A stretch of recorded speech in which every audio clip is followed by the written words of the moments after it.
mga kababayan. Yung dito sa kay Sara Duterteng biyaheng Kuwait. Kung ano nga ba ang nangyari. Nako, mga kababayan. Nakarating sa akin yung chismis. Ito chismis lang ha, huwag niyo pong paniwalaan kasi chismis nga. Nakarating sa aking chismis mga kababayan na 6,000 KD ba ang kanilang tawag dito, kanilang ambagan sa mga DDS Kuwait. Totoo ba mga kababayan? Sino bang mga nakapanood sa mga nagrereklamo? Na 6 KD daw. 6 KD. Yan ba yan? 6,000 KD ba yan? Salamat po Ma'am Rosario Bisin and kay Ma'am Akalapini TV. Totoo ba yon Ma'am Ros Agkang, Tommy Rosindal, mega love shout out. 6 KD. Sabi ni Ma'am Marilyn Lee. Ano ba yung 6 KD? Ano ba yan? Dinar? Kuwait dinar? 6 KD? Ano bang ibig sabihin yan? Magkano po ba yan? Hindi ko kasi alam yan eh. Ma'am Livy Zamora, salamat po sa yung super sticker. Thank you so much po. According kasi sa nakarating sa akin mga kababayan, Haptoy WST, hello po. Ang 6 KD daw ang kanilang ambagan. Ngunit, bagamat, sapagkat, di umano, umuwi daw itong gutom. Tapos, pinapasuot pa daw sila ng mga formal attire. 1 dinar is 72 pesos. Ayan. Salamat po. Like po tayo mga kababayan. So, sa 1 dinar, 72, i-times mo sa 6. Ay, malaki-laki nga naman. Sino po bang nakikinabang nun mga kababayan na tag 6 KD daw bawat isa sa kanila tapos walang pagkain? Sila pa ang nagbayad ng vinyo ni Lustay. 1,100 pesos kada isa. Sabi ni Ma'am Ems 31. Ang problema lang kasi Ma'am Ems 31, 1,110 pesos kada isa. Kung sabihin natin, aabot sila doon ng mga 2,000 katao, di napakalaki nga ng naiipon ba naman? Umabot ba sila ng 2,000? Yun lang ang tanong ko kung 2,000 ba sila. Di ba? Kaya lang alis si Sara kasi maaga parang namumulitikan na siya. Sabi ni Ma'am Charimi. Totoo naman talaga. Biruin nyo nagbabayad, nag-aambag sila doon sa organizer ng 6 KD kada isa. So 1,000 plus sa piso. Tapos mga kababayan, ang akala nila doon pupunta si Sara para bisitahin sila. Kasi alam niyo mga kababayan, ang sabi ni Sara, frustrated na daw ang mga Pilipino kaya bibisitahin niya. So dapat kapag binisita niya, siya dapat mag-organize ng venue, siya dapat ang maghanap ng lugar kung saan niya bibisitahin yung mga OFW. Hindi yung, mga kababayan, ganun pala ang nangyayari. Siya pala ang ginastusan ng mga OFW para pumunta doon. My goodness. Akala ko ba nagtatrabaho siya para sa mga tao? Diba? Akala ko ba nagtatrabaho siya para sa mga OFW? Nagulat ako, mga OFW pa pala, nag-aambag-ambag. Para makita siya. Pukininam. Baka nga pati siguro ang niyan, baka nga siguro pati ang hotel niyan, OFW pa nagbabayad, pati ticket. Naku po. Mga kababayan, parang yan naranasan ko yan, di ba, Ma'am Arlene Morliano? Para pala yan sa sinusuportahan kong artista dati, na kada biyahe namin, libre kami lahat. Di ba? Pamasahe, hotel, di ba? Ramonita Navarro, mega love shout out po. Ma'am Rosario Bisin, mega love shout out. Ma'am Analisa Putinciano, parang artista. Ay, Diyos mio, Marimar. Parang artista pala sila, mga kababayan. Itong si Lustay. Kasi, ganito po ang nakarating. Okay nam. Di ba? Ito po, mga kababayan. Actually, hindi man tayo gumawa ng kwento kasi nga, may nakarating nga po sa akin na may nag-send lang po sa akin itong issue na to. So, ito po kasi mga kababayan. Ito na. Pakinggan natin pakinggan natin. Ito nakarating sa akin ito. Biyaheng Kuwait ni Inday Lustay. Ito po. Pakinggan natin. Dides, kamusta? Yung mga nag-attend sa Thanksgiving ng Maisog na pinuntahan ni Sara Kawatan. Balita ko, umuwi daw kayong gutom Oh. Ano sinerve sa inyo? Tubig? Oh. Yung pinabayad kayo ng 6KD para kuno sa pagkain, tapos ang ending gutom pa rin kayo? Lugi kayo. Kawawa naman kayo. Yung organizer nyo, milyon yung nalikom, tapos kayo gutom. Gutom ang inabot nyo. Ang ganda-ganda ng venue nyo. Ang social-social ng venue nyo, di ba? Nag-outfit pa kayo ng formal attire, tapos yung ending, gutom. Diba? Ano, naloko kayo. Yung 6KD nyo. Bye-bye, 6KD. Yun po yun mga kababayan. Ang sabi. Nag-aambag-ambagan sila ng 6KD per head. Tapos naka-formal attire pa. Syempre mga kababayan, yung mga naka-formal attire na yun, nag-aarkila pa yun, bumibili pa yun. Wag nyo sabihin na may divisoria dyan sa Kuwait. Yeah, malamang sa malamang ginastusan nila yon. Yung formal attire, isang beses lang magagamit yon pag mimit lang nila kay Sarah. Wag man nilang sabihin na tinipid nila sa formal attire. Saan ka makabili diyan sa Kuwait ng presyong Divisoria? Yeah? Mga kababayan? Saan ka makakita diyan sa Kuwait na bibili ka formal attire presyong Divisoria? 6 times 72. 400 lang po. Yeah? Ma'am Lucina, maraming salamat po ma'am sa yung $20 super sticker. Thank you so much. Diba? Imbes na ibigay ninyo sa pamilya ninyo, diba? Ibinigay ninyo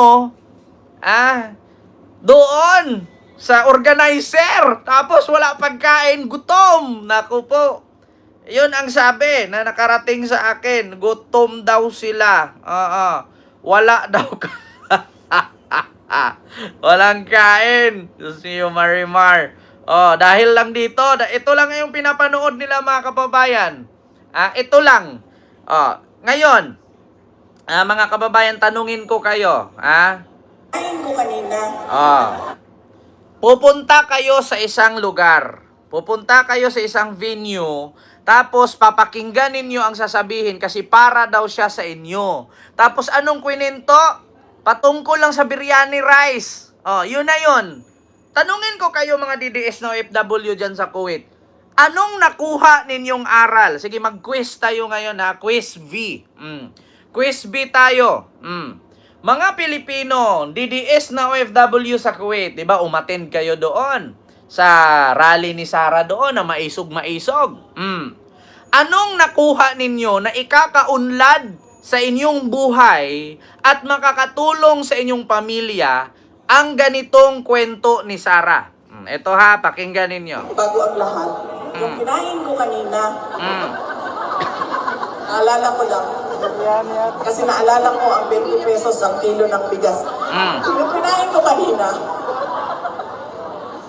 nag-order ako ng, hindi man ako usually kumakain ng rice. Hindi ako usually kumakain ng rice. Kasi pag kumain ako ng rice, ganito na ako ka-laki. No joke. Sobrang pigil talaga ang pagkain ko.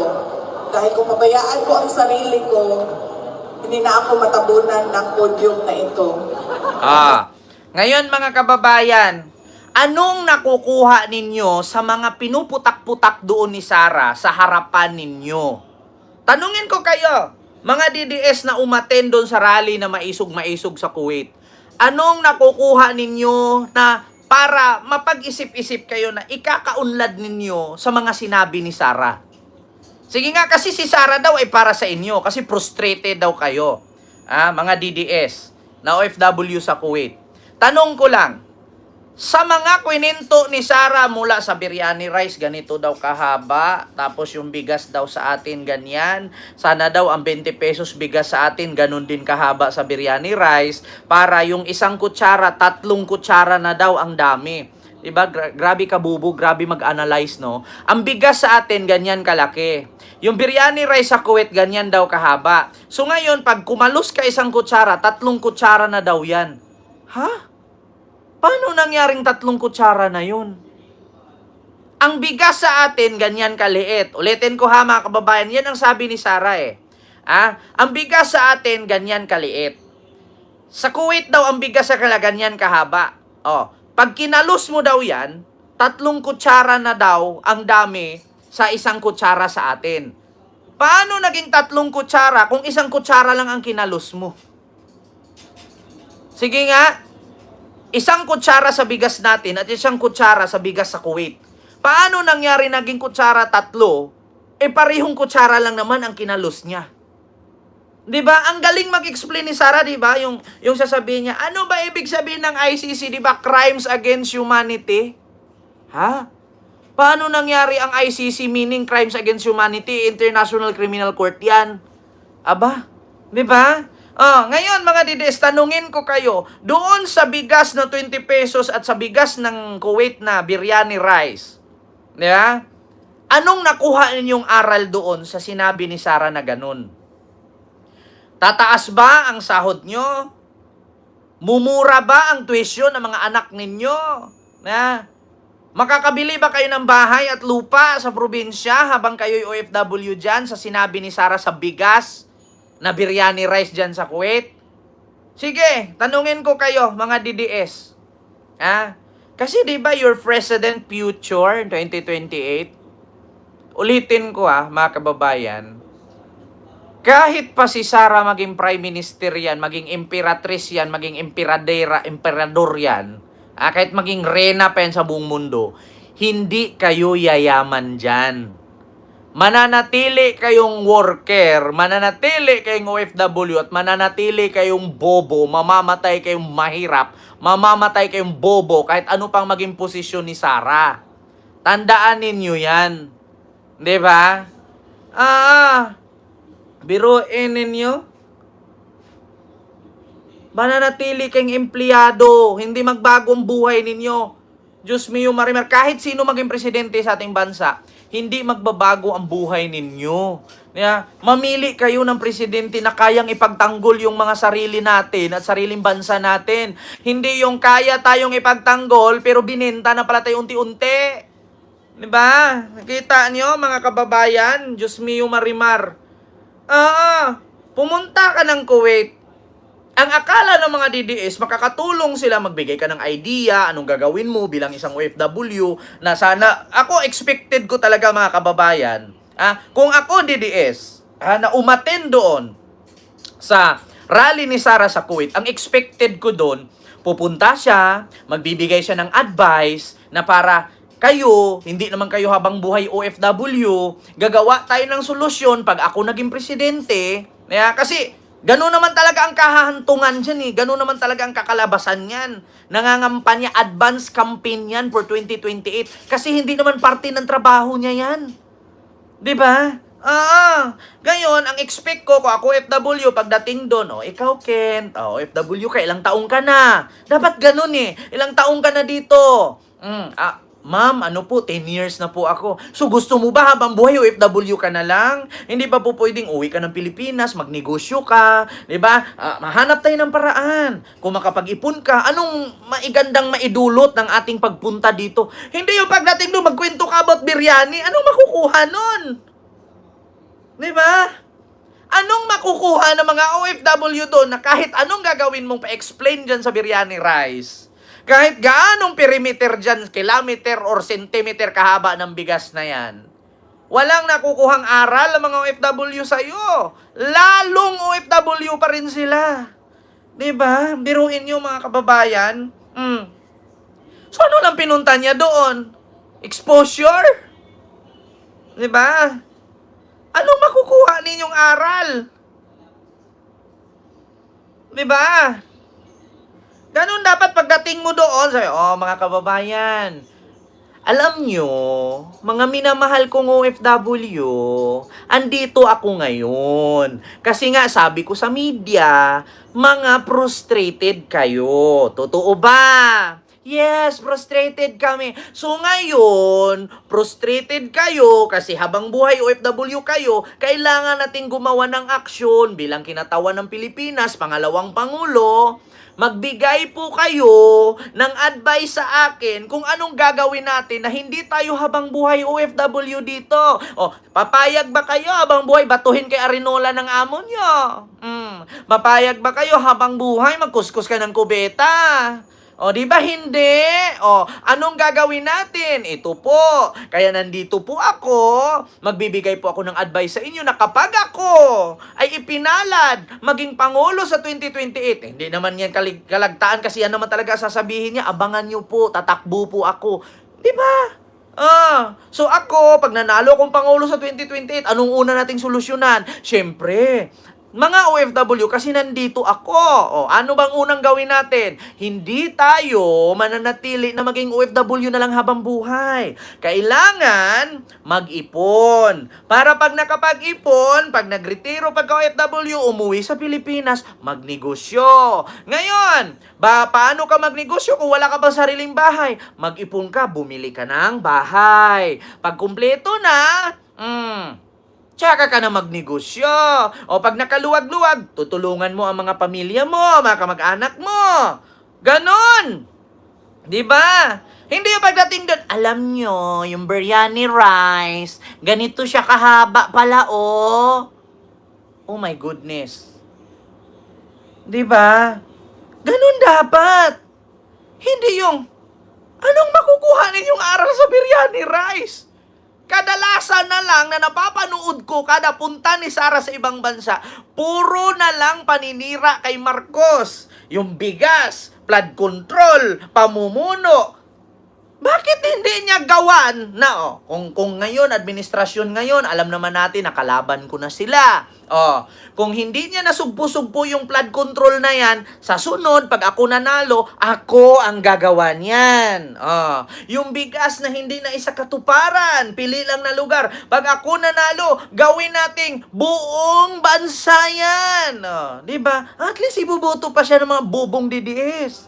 Diba? Tapos isingilin pa siya. Di ba? Ganun dapat. Hindi pagpunta doon. Alam nyo, nakahain ako biryani rice. Tapos yung mga OFW, yung DDS doon, nagtutunga nga, ganun ang mata, nakabidyo, hindi na alam ang ginagawa. Ganito pala yung Vice President natin. Ganda lang.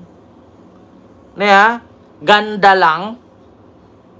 Tapos, papalibutan ka ng napakadaming bouncer. Tapos, akala mo naman libo-libo yung tao doon. Kadaming ang upo ang luwag-luwag pa. Di ba? Ay, Diyos ko po.